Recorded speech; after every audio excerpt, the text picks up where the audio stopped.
ஸ்ரீ மாரியம்மன் கும்பாபிஷேக விழா.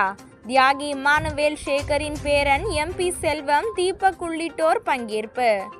திருச்சி மாவட்டம் மண்ணச்சநல்லூர் வட்டம் பாண்டியபுரம் கிராமத்தில் எழுந்தருளியிருக்கும் ஸ்ரீ மாரியம்மன் கும்பாபிஷேக விழாவிற்கு வருகை தந்த தியாகி இம்மானுவேல் சேகரனின் பேரன் சக்கரவர்த்தி நெல்லை தீபக், தேசிய மருத மக்கள் முன்னேற்ற கழகத்தின் நிறுவன தலைவர் MP செல்வம் ஆகியோர் வருகை தந்தனர்.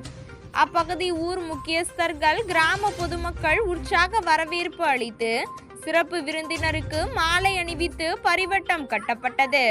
தேசிய மருத மக்கள் முன்னேற்ற கழகம் சார்பாக உப்புளியபுரம் ஒன்றிய செயலாளர் ஜனார்த்தனன் மற்றும் இளையராஜ், ரகு, சுந்தர், ராஜி, ராஜலிங்கம், வீரமணி, சின்னசாமி, பிரபாகரன் மற்றும் பாண்டியபுரம் இளைஞர் அணியினர், பொதுமக்கள் உள்ளிட்டவர்கள் கலந்து கொண்டனர்.